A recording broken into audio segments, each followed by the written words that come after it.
रतनपुर गांव के राजा के एक भी बच्चे नहीं थे। राजा रानी की शादी के 12 साल हो गए थे, लेकिन अभी तक उन्हें कोई बच्चा नहीं हुआ था। इस वजह से राजा रानी बहुत उदास रहते थे। तभी एक दिन रानी राजा से कहती है, सुनिए जी, मैंने सुना है कि साथ वाले गांव में एक बहुत ही शक्तिशाली साधु बाबा है। जो भी दंपत्ति उनके पास जाता है, उनकी कृपा से उन्हें संतान सुख प्राप्त होता है। हमें भी वहां चलना चाहिए। ठीक है। अगले दिन राजा रानी शक्तिशाली साधु बाबा के पास जाते हैं। दोनों साधु बाबा को अपनी परेशानी का कारण बताते हैं। सारी बातें जानने के बाद साधु बाबा बोलते हैं, एक उपाय है, लेकिन बहुत मुश्किल है। बस आप उपाय बताइए बाबा, आप जैसा कहेंगे हम दोनों बिल्कुल वैसा करेंगे। इस गांव में एक बहुत ही शक्तिशाली डायन है। उसके बगीचे में एक ऐसा पेड़ है जिसके फल खाने से संतान सुख की प्राप्ति होती है, लेकिन वो डायन बहुत खतरनाक है।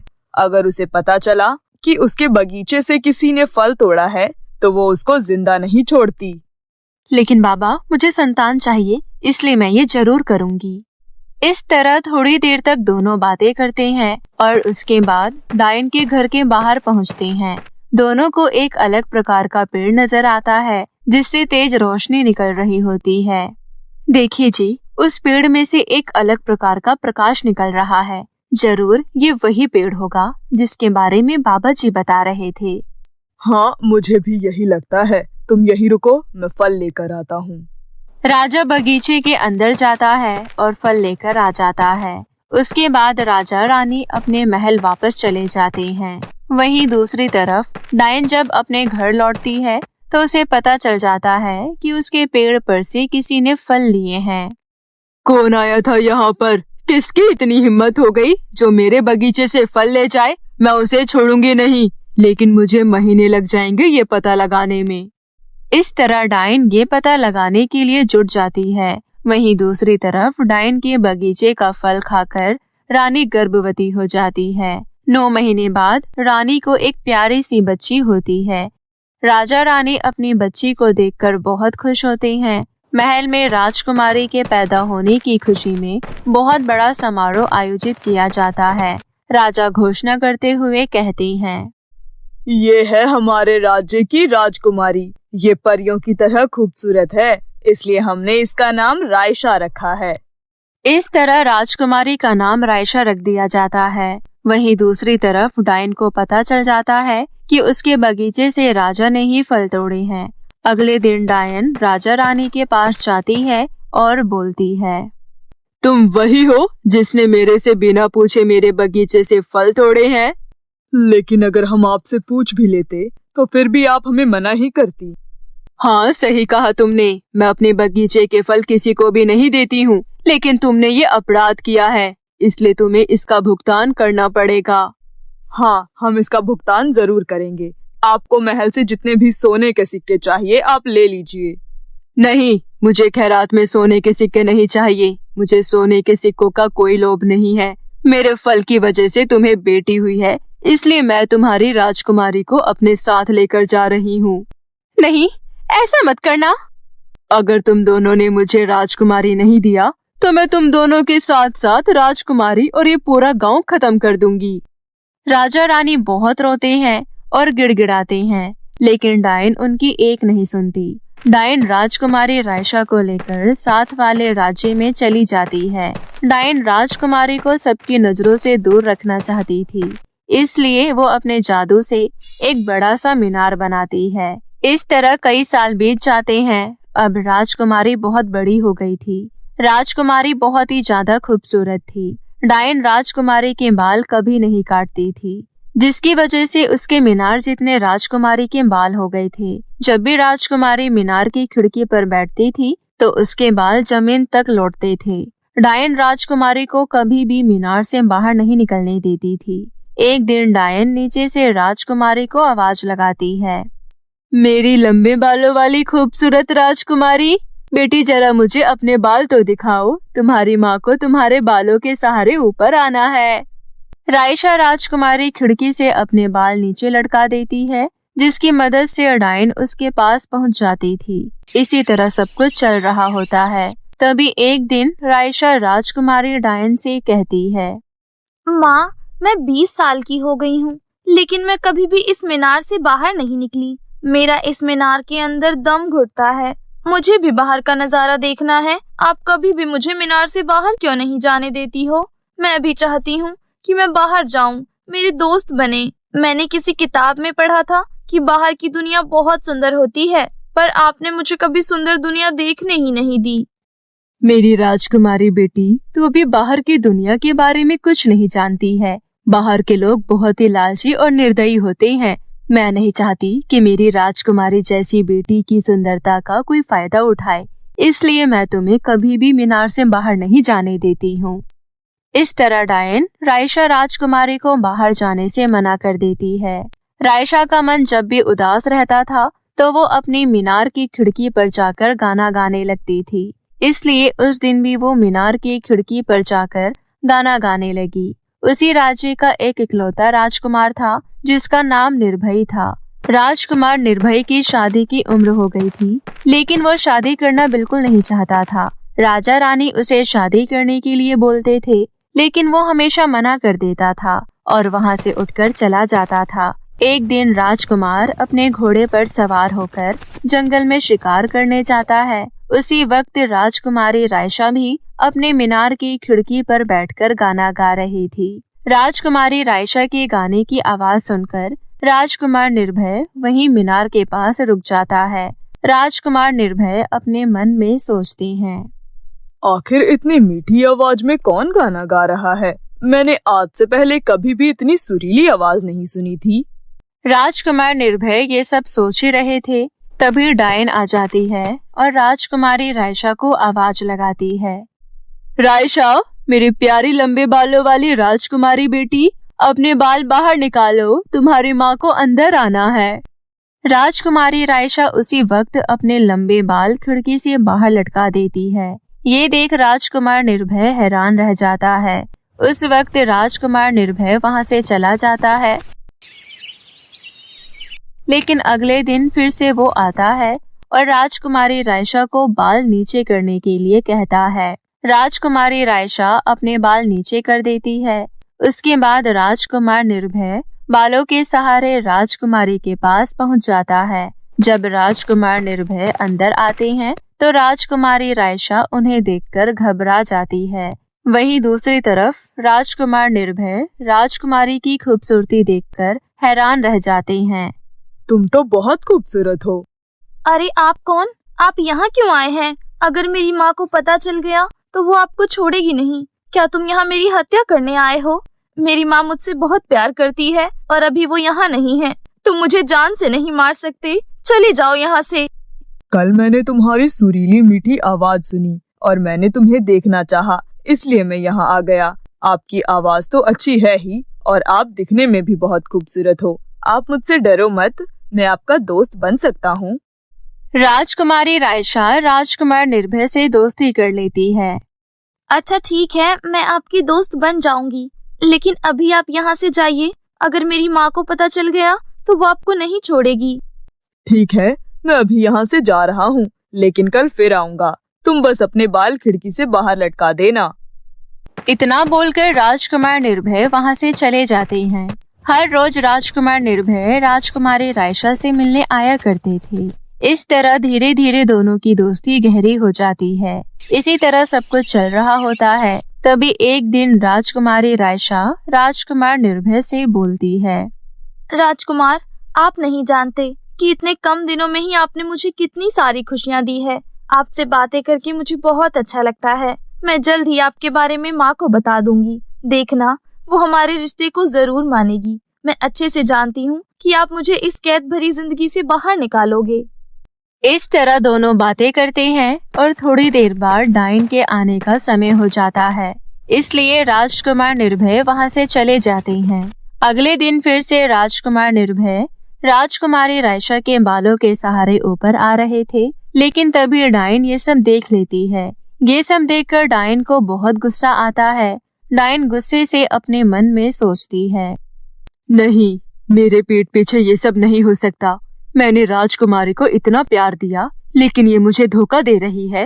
राजकुमार निर्भय को जाने देती हूँ, उसके बाद रायशा से बात करूंगी। इतना बोलकर डायन उस वक्त वहाँ से चली जाती है। कुछ घंटों बाद जैसे ही राजकुमार निर्भय वहाँ से जाते हैं, डायन आती है और राजकुमारी रायशा को जोरदार तमाचा लगा देती है। मेरे लाड प्यार का ये नतीजा निकला। मैंने तुझे सबसे छुपा कर यहाँ रखा और तुझे इतना प्यार दिया। तूने मुझे बहुत गुस्सा दिलाया है। लेकिन माँ, मैं इस कैद में रहकर थक गई थी। मुझे भी बाहर की दुनिया देखनी थी। बहुत शौक है ना तुझे बाहर की दुनिया देखने का। अब तेरे साथ ऐसा कुछ करूंगी जिसके बाद तू कुछ नहीं देख पाएगी। माँ, मैं आज आपको सारी बात बताने ही वाली थी। मैं राजकुमार निर्भय से शादी करना चाहती हूँ। राजकुमार निर्भय बहुत अच्छे हैं। उन्होंने अभी तक मेरे साथ कुछ गलत नहीं किया है और ना ही आगे करेंगे। वो मुझे बहुत खुश रखेंगे। माँ, आप मुझे इसलिए बाहर नहीं जाने देती थी क्योंकि आपको लगता था कि बाहर खतरा है, लेकिन राजकुमार निर्भय से मुझे कोई खतरा नहीं है, बल्कि वो मुझे हर खतरे से दूर रखेंगे। पहली बात तो ना ही मैं तेरी माँ हूँ और ना ही तू मेरी बेटी। मैं तो तुझे तेरे माँ बाप से छीन कर यहाँ लाई थी। अब तू अपने असली माँ बाप से कभी नहीं मिल पाएगी। जो हाल मैं तेरा करूँगी वही मैं तेरे राजकुमार के साथ भी करूँगी। इतना बोलकर डायन राजकुमारी रायशा को गूंगी बना देती है और एक घने जंगल में छोड़ देती है। गूंगी होने की वजह से राजकुमारी रायशा मदद के लिए किसी को आवाज भी नहीं लगा पा रही थी। राजकुमारी रायशा का रो रो कर बुरा हाल हो जाता है। वहीं दूसरी तरफ अगले दिन राजकुमार निर्भय फिर से मीनार के पास जाते हैं। रायशा, मैं आया हूँ, अपने बाल नीचे करो। राजकुमार निर्भय की आवाज सुनकर डायन नकली बाल नीचे लटका देती है। जैसे ही राजकुमार निर्भय ऊपर जाते हैं, वो डायन को देखकर हैरान रह जाते हैं। आप यहाँ, पर रायशा कहाँ है? मैं उसे घने जंगल में छोड़कर आ गई हूँ। अब तक तो कोई जंगली जानवर उसे खा गया होगा। ये सुनकर राजकुमार निर्भय बहुत घबरा जाते हैं और उसी वक्त अपने घोड़े पर सवार होकर घने जंगल में जाते हैं। राजकुमार निर्भय बहुत देर तक राजकुमारी को ढूंढते हैं। आखिरकार बहुत ढूंढने पर राजकुमार को राजकुमारी मिल जाती है। राजकुमार राजकुमारी को गले से लगा लेते हैं। तभी उसी वक्त राजकुमारी की आवाज आती है और वो राजकुमार को सारी बातें बता देती है। निर्भय, ये मेरी असली माँ नहीं है। मेरे असली माता पिता तो कोई और हैं। मैं उनसे मिलना चाहती हूँ। रायशा, अब हम दोनों साथ में मिलकर तुम्हारे माता पिता को ढूंढेंगे, लेकिन उससे पहले तुम मेरे साथ मेरे महल में चलो। राजकुमार निर्भय राजकुमारी रायशा को अपने साथ अपने महल में लेकर जाते हैं और उसे अपने माता पिता से मिलाते हैं। राजा रानी दोनों ही शादी के लिए मान जाते हैं और धूमधाम से अगले दिन दोनों की शादी करवा देते हैं। कुछ दिनों बाद राजकुमार निर्भय अपने पिताजी से कहते हैं, पिताजी, मैंने रायशा को वादा किया था कि मैं उसे उसके असली माता पिता से मिलाकर रहूंगा, लेकिन मुझे समझ नहीं आ रहा कि मैं कैसे पता लगाऊं। मुझे इसमें आपकी मदद चाहिए। मैं रायशा के माता पिता को ढूंढने में तुम्हारी मदद जरूर करूंगा। इतना बोलकर राजा अपने सेनापति को बुलाते हैं और उससे कहते हैं, सेनापति, आज से 22 साल पहले एक डायन किसी से उसकी बेटी छीन कर गई थी। 2 दिन के अंदर अंदर पता लगाओ कि वे लोग कौन हैं जिससे डायन उनकी बेटी छीन कर ले गई थी। सेनापति 2 दिन तक पता लगाते हैं। तभी उन्हें पता लग जाता है कि रायशा साथ वाले राज्य के राजा रानी की बेटी है। सेनापति राजा को ये बात बताता है। उसके बाद राजा राजकुमारी के माता पिता को अपने महल में बुलाता है। राजकुमारी रायशा अपने माता पिता को देखकर बहुत खुश होती है और उन्हें गले से लगा लेती है। इस तरह हमेशा के लिए सब कुछ ठीक हो जाता है और राजकुमारी रायशा अपने परिवार के साथ हंसी खुशी जीवन व्यतीत करने लगती है। खूबसूरत परियों की बारिश। एक समय की बात है, मेनपुर नाम के गांव में मेघा और वर्षा नाम की 2 सहेलियां रहा करती थी। मेघा और वर्षा बहुत ही पक्की सहेलियां थी। वो साथ में स्कूल जाती थी, साथ में स्कूल से आती थी और अपने अपने पशुओं के लिए चारा लेने के लिए भी साथ में ही जंगल जाती थी। ऐसे ही एक दिन दोनों सहेलियां चारा लेने के लिए जंगल की तरफ आपस में बातें करती जा रही होती है। पता है मेघा, मैंने सुना है कि हमारे इंग्लिश टीचर का ट्रांसफर होने वाला है और उनकी जगह कोई दूसरी टीचर आने वाली है। ये तो बिल्कुल भी अच्छी बात नहीं है। हमारी इंग्लिश की टीचर तो कितनी अच्छी है, हमें कितने अच्छे से पढ़ाती है, और जब बच्चे पढ़ाई करके थक जाते हैं तो वो हमें कितने अलग अलग तरह के खेल भी खिलाती है। ना जाने अगली जो टीचर आएगी वो ऐसी होगी भी या नहीं। हाँ, बात तो तेरी बिल्कुल सही है। वैसे आज से मुझे थोड़ी ज्यादा घास लेकर जानी पड़ेगी, क्योंकि मेरी गाय ने एक प्यारे से बछड़े को जन्म दिया है। अब मुझे उसके लिए भी रोज घास लेकर जाना पड़ेगा। मुझे काकी ने इसके बारे में बताया था। लो, बातें करते करते जंगल भी आ गया। चलो नरम नरम हरी घास काट लेते हैं। ऐसा कहकर दोनों सहेलियां घास काटने लग जाती है कि तभी अचानक से मेघा की नजर आसमान पर जाती है और उसे आसमान से कुछ चीज नीचे आती हुई दिखाई देती है। वर्षा, ऊपर आसमान में देखो, ऐसा लग रहा है कि कुछ तेजी से नीचे आ रहा है। अरे ये तो परियां लग रही है, और ये इतनी सारी परियां एक साथ ऐसे गिरते हुए नीचे क्यों आ रही है? इन्हें देखकर तो ऐसा लग रहा है जैसे परियों की बारिश हो रही है। हाँ, तुम बिल्कुल सही कह रही हो, लेकिन इन्हें देखकर लग रहा है कि ये सब बेहोश हैं। हमें इन्हें बचाना होगा। मेघा और वर्षा उन परियों को बचाने के लिए आगे बढ़ती है। वो परियां आसमान से तेजी से नीचे आती है और झील में गिर जाती है। मेघा और वर्षा झील में डुबकी लगाती हैं और चारों परियों को बाहर ले आती है। ये सब तो बेहोश हैं। हमें इन्हें घर ले जाना होगा और इनकी चोट पर मलहम लगाना होगा ताकि ये ठीक हो सके। हाँ, तुम बिल्कुल ठीक कह रही हो। इसके बाद दोनों सहेलियां किसी तरह उन चारों परियों को अपने घर ले आती है और उनकी मरहम पट्टी करने लगती है। वो दिन तो इसी तरह गुजर जाता है। फिर अगले दिन उन चारों परियों को होश आता है। अपने आप को झोपड़ी में देखकर वो चारों परियां हैरान रह जाती है। ये कौन सी जगह है? हम यहाँ कैसे आ गए? हम तो आसमान में उड़ रहे थे, फिर हम चारों यहाँ कैसे पहुँचे? तभी वर्षा और मेघा वहाँ आ जाती है। अच्छा हुआ आप लोगों को होश आ गया। कल जब हम दोनों जंगल में थे तब हमने आप चारों को आसमान में से नीचे गिरते हुए देखा। आप सभी झील में गिर के बेहोश हो गई थी, इसलिए हम आप चारों को यहाँ ले आए। हाँ, मेघा बिल्कुल सही कह रही है, लेकिन आपकी ये हालत हुई कैसे? आप आसमान से नीचे कैसे आ गईं? तभी हरी परी कहती है, अच्छा याद आया, हम चारों परियां एक बादल पर बैठकर आसमान की सैर कर रही थी। तभी एक बिजली उस बादल पर आ गिरी और उस बिजली की वजह से हम चारों बेहोश हो गए। और उसके बाद की कहानी तो तुम लोग जानते ही हो। अच्छा, तो ऐसा हुआ था। हमें तो देखकर लगा जैसे कि आसमान से खूबसूरत परियों की बारिश हो रही हो। थोड़ी देर बातें करने के बाद उन सभी परियों को एहसास होता है कि उनकी जादुई छड़ियां उनके पास नहीं है। ये देखकर वो चारों परियां चिंता में पड़ जाती है और फिर कहती है, हमारी छड़ियां कहाँ है? हम में से किसी के पास भी हमारी छड़ी नहीं है। हम अपनी छड़ियों के बिना कुछ नहीं कर सकते। हमें हमारी छड़ियां चाहिए। लगता है जब आप चारों झील में गिरी थी तभी आपकी छड़ियां भी झील में गिर गई होगी। तुम दोनों हमारी बात ध्यान से सुनो। हमारी छड़ियां हमारे लिए सब कुछ है। अगर वो हमें नहीं मिली तो हम परीलोक कभी वापस नहीं जा पाएंगे और पृथ्वीलोक पर ही फंस जाएंगे। कृपया करके उस झील में से हमारी छड़ियां ढूंढ कर ले आओ। हम सब तुम्हारे एहसानमंद होंगे। ठीक है। इसके बाद मेघा और वर्षा उस झील के पास चले जाते हैं जहाँ पर वो चारों परियां गिरी थी। वर्षा और मेघा झील के अंदर जाकर काफी देर तक खोज करती हैं, परंतु उनके हाथ कुछ नहीं लगता। इसलिए वो निराश होकर वापस घर आ जाती हैं। हमें माफ करिएगा, हमने बहुत ढूंढने की कोशिश की लेकिन हमें कोई छड़ी नहीं मिली। ये सुनकर सभी परियां चिंता में पड़ जाती है। तभी एक परी के पेट से गुड़गुड़ की आवाज आने लगती है।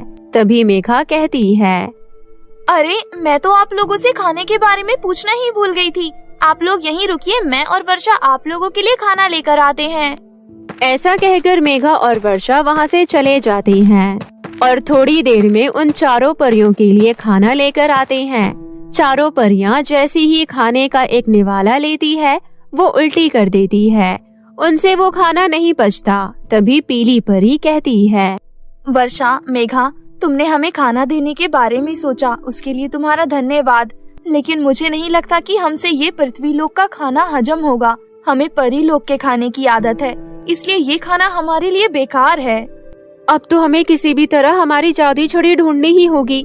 अगर हमें छड़ी नहीं मिली तो हम हमेशा के लिए यहीं फंस जाएंगे और हमें तो पृथ्वी का खाना भी हजम नहीं होता। इस तरह तो कुछ ही दिन में हमारी मृत्यु हो जाएगी। परियां आपस में बात कर ही रही होती है कि तभी बाहर से लोगों के चिल्लाने और इधर उधर भागने की आवाज आने लगती है। ये सुनकर परियां चौंक जाती है और मेघा से पूछती है, ये आवाज किस तरह की है? बाहर क्या चल रहा है? हमारे गांव में हर महीने एक चुड़ैल आती है और गांव में से किसी एक के घर में से एक इंसान को उठा कर ले जाती है और हर महीने ऐसा ही होता है। आज महीने का वो दिन है, इसलिए आपको बाहर से इतनी आवाज सुनाई दे रही है। वर्षा जो कि बाहर गई थी वो भागते हुए अंदर आती है और कहती है, मेघा, वो चुड़ैल पहले की तरह नहीं रही, अब वो और भी ज्यादा खतरनाक हो चुकी है। उसके पास एक बहुत ही बड़ी जादुई छड़ी आ गई है और उस जादुई छड़ी की मदद से वो पूरे गांव को नुकसान पहुंचा रही है। जादुई छड़ी का नाम सुनकर चारों परियां खड़ी हो जाती है। ये जरूर हमारी ही जादुई छड़ी होगी, पर उस चुड़ैल के पास तो केवल एक ही जादुई छड़ी है और वो भी बहुत बड़ी। वो इसलिए क्योंकि उस चुड़ैल ने हम चारों की छड़ियों को मिलाकर उन्हें एक कर लिया है। हमें किसी भी तरह उस चुड़ैल से उस जादुई छड़ी को छीनना होगा, नहीं तो वो चुड़ैल सब कुछ बर्बाद कर देगी। लेकिन आप लोगों के पास तो आपकी जादुई छड़ियां हैं नहीं, तो फिर आप लोग उस चुड़ैल का सामना कैसे करेंगे? ऐसे हम उस चुड़ैल का सामना नहीं कर सकते। हमें एक योजना की जरूरत है। किस तरह की योजना? ये तो हम सब जानते हैं कि सभी चुड़ैल आग से डरती है। अगर हम उस चुड़ैल पर आग से हमला करें तो थोड़ी देर के लिए वो कमजोर हो जाएगी और इतनी देर में हम अपनी जादुई छड़ियां वापस ले सकते हैं। लेकिन अगर हम सामने से हमला करेंगे तो चुड़ैल जादुई छड़ी से हमारे हमले को असफल कर देगी। इसलिए हमें दो भागों में बंटना होगा। एक भाग चुड़ैल के सामने रहकर उसे भटकाएगा और दूसरा भाग चुड़ैल के पीछे से आग के गोले को फेंक कर थोड़ी देर के लिए चुड़ैल को कमजोर कर देगा। सभी को गुलाबी परी की योजना बहुत पसंद आती है और फिर हरी और नीली परी मेघा के साथ चुड़ैल के सामने चली जाती है। चुड़ैल परियों को देखकर उन पर हमला करना शुरू कर देती है। किसी तरह नीली और हरी परी अपने आप को पत्थर और घरों के पीछे छुपाकर बचाने लगती है, जिसमें मेघा उनकी सहायता करती है। और दूसरी तरफ पीली और गुलाबी परी वर्षा के साथ मिलकर आग के गोले को तैयार करती है। फिर जैसी ही पीली और गुलाबी परी को लगता है कि चुड़ैल का ध्यान पूरी तरीके से भटका हुआ है, वो आग के ढेर सारे गोले चुड़ैल के ऊपर फेंक देती हैं, जिससे चुड़ैल थोड़ी देर के लिए कमजोर हो जाती है।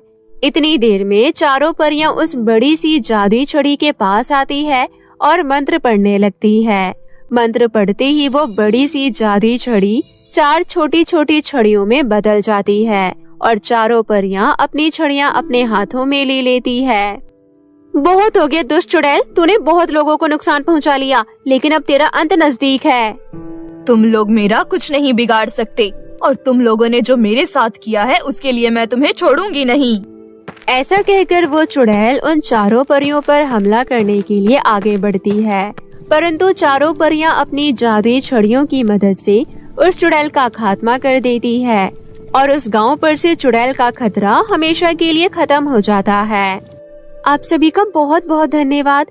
आप नहीं जानती आपने हमारी कितनी बड़ी मदद की है। सभी गांव वाले इस चुड़ैल से परेशान थे, लेकिन अब इस चुड़ैल का आतंक खत्म हो गया है। अब ये गांव हंसी खुशी रह पाएगा। वर्षा बिल्कुल सही कह रही है। आपने इस चुड़ैल का आतंक खत्म करके इस गांव में अमन का माहौल बना दिया है। शुक्रिया तो हमें तुम दोनों का करना चाहिए। अगर तुम दोनों हमारा साथ नहीं देती, हमारी जान नहीं बचाती, तो शायद हम ये सब कभी नहीं कर पाते। हाँ, अगर तुमने सचमुच हमें परियों की बारिश समझकर ऐसे ही छोड़ दिया होता तो हम लोग कब का नीचे से ऊपर पहुँच जाते। हरी परी की ये बात सुनकर सभी हंस पड़ते हैं। इसके बाद गुलाबी और पीली परी अपने गले में से एक एक नेकलेस निकालकर वर्षा और मेघा के गले में डाल देती हैं और इसके बाद गुलाबी परी उन दोनों से कहती है, अब जब भी तुम्हें परियों की बारिश देखनी हो, मेरा मतलब है हमारी जरूरत हो, तो इन नेकलेस पर हाथ रखकर हमें याद कर लेना। हम लोग तुम्हारी मदद करने के लिए आ जाएंगे। आपका बहुत बहुत धन्यवाद। इसके बाद वो चारों परियां सभी से विदा लेकर वापस परिलोक चली जाती है और यहाँ वर्षा और मेघा के गांव में उस चुड़ैल के जाने के बाद से शांति बन जाती है और सभी गांव वाले हंसी खुशी रहने लग जाते हैं। जादुई 3 गाउन की नदी। एक समय की बात है, सरिता अपनी 3 बेटियों रश्मि, नेहा और पूनम के साथ रहा करती थी। सरिता का पति उसके साथ नहीं रहता था, क्योंकि जब सरिता की तीनों बेटियां बहुत छोटी थी, तभी सरिता के गांव में एक साधु बाबा आया था और उस साधु के शरण में ही सरिता का पति साधु बन गया था और उन्हीं के साथ संन्यास लेकर चला गया था। उस दिन के बाद से सरिता ही अपनी तीनों बच्चियों का पालन पोषण कर रही थी। उन तीनों में सबसे बड़ी रश्मि थी और सरिता के काम पर जाने पर वही घर का और अपनी छोटी बहनों का ध्यान रखती थी। ऐसी ही एक दिन पूनम और नेहा पार्क में खेल रही होती है कि तभी वहाँ पर टीना और सिम्मी आ जाती है। टीना, तुम जानती हो कुछ दिनों बाद इन दोनों जुड़वा बहनों का बर्थडे है, लेकिन अभी तक इनके लिए नए कपड़े नहीं आए और ना ही कभी आएंगे, क्योंकि ये लोग कभी अपना बर्थडे मना ही नहीं पाते। बिल्कुल सही कह रही हो तुम। मैंने तो ये तक सुना है कि इनके बर्थडे पर तो केक भी नहीं आता। ये लोग तो बस हलवा काट कर ही अपना जन्मदिन मनाते हैं। पता नहीं ये लोग ऐसे कैसे जी रहे हैं। सिम्मी, इसे जिंदगी जीना नहीं बल्कि काटना कहते हैं। ये लोग तो धरती पर बोझ हैं। असली जिंदगी तो हम अमीर लोग जीते हैं, अच्छे कपड़े पहनते हैं, अच्छा खाना खाते हैं और बहुत ही मजेदार पार्टियां भी करते हैं। और वहीं ये लोग कीड़े मकोड़ों की तरह जिंदगी जीते हैं। बहुत हो गया है, तुम लोगों का हद से ज्यादा आगे बढ़ रहे हो। हम कुछ नहीं कह रहे, इसका मतलब ये नहीं कि तुम्हारे मुंह में जो आएगा तुम वो बोलती जाओगी। मेरा मुंह है, मैं तो बोलूंगी, और वैसे भी सच कड़वा ही होता है। इतना ही सच बोलने का शौक है तो कहीं और जाकर बोलो, यहाँ हमारा सर खाने की जरूरत नहीं है। रहने दो टीना, लगता है ये दोनों अपनी सच्चाई जानकर चिढ़ गई है, तभी ऐसे रिएक्ट कर रही है। ऐसा कहकर सिम्मी और टीना जोर जोर से हंसने लग जाती है। ये सब सुनकर पूनम और नेहा को बहुत तेज गुस्सा आता है, इसलिए वो टीना और सिम्मी की पिटाई कर देती है और फिर भागकर घर आ जाती है और घर आकर सारी बात रश्मि को बताती है। ये तुम दोनों ने क्या कर दिया? तुम दोनों जानती हो ना कि टीना और सिमी हमारी मकान मालकिन की बेटियां हैं। मैं जानती हूँ दीदी, पर वो दोनों बहुत ज्यादा बोल रही थी। नेहा बिल्कुल ठीक कह रही है दीदी, वो दोनों हमारी गरीबी का मजाक उड़ा रही थी, इसलिए हमसे सहा नहीं गया। लेकिन तुम दोनों ने जो भी किया है बहुत गलत किया है। 2 महीने से हमारा घर का किराया नहीं गया है, फिर भी मकान मालकिन शांत थी, लेकिन अब जो हुआ है उसके बाद वो शांत नहीं बैठेंगी। दीदी, हमें माँ को बता देना चाहिए। नहीं, अभी माँ थक कर काम से आई है, वो सो रही है। जब वो उठेंगी तब उनसे बात करेंगे। रश्मि इतना कह ही रही होती है कि तभी मकान मालकिन गुस्से में पैर पटकते हुए वहाँ आ जाती है। तुम दोनों की हिम्मत कैसे हुई मेरी बेटियों को हाथ लगाने की? तुम दोनों जानती भी हो उन दोनों को कितनी चोटें आई है। मुझे उन दोनों को डॉक्टर के पास ले जाना पड़ा। हमें माफ कर दीजिए मालकिन, जो भी हुआ वो सही नहीं हुआ, लेकिन हम लोग माफी मांगने के लिए तैयार हैं और ये दोनों भी टीना और सिम्मी से माफी मांगने के लिए तैयार हैं। अब मुझे कोई माफी नहीं चाहिए। मैंने तुम लोगों पर बहुत तरस खा लिया, लेकिन लगता है वो मेरी गलती थी। मकान मालकिन इतनी तेज आवाज में बात कर रही होती है कि सरिता की आंख खुल जाती है और वो बाहर आती है। सब कुछ जानने के बाद सरिता मकान मालकिन से कहती है, मुझे माफ कर दीजिए मालकिन, आप चिंता मत कीजिए, मुझे कल मेरी तनख्वाह मिलने वाली है, मैं आपका किराया जरूर चुका दूंगी। अब बहुत देर हो चुकी है, अब तुम लोग यहाँ नहीं रह सकते। शाम से पहले पहले अपना बोरे बिस्तर बांधो और निकलो, नहीं तो तुम लोग मुझे जानते हो, मैं पुलिस को बुला लूंगी, उसके बाद पुलिस अपना काम करेगी। सरिता जानती थी कि मकान मालकिन कैसी है, इसलिए वो शाम से पहले ही अपना बोरियम बिस्तरा लेकर अपनी बेटियों के साथ वहाँ से निकल जाती है। हे भगवान, अब हम जाए तो जाए कहाँ? अपनी तीनों बच्चियों को लेकर मैं ऐसे सड़क पर तो नहीं घूम सकती।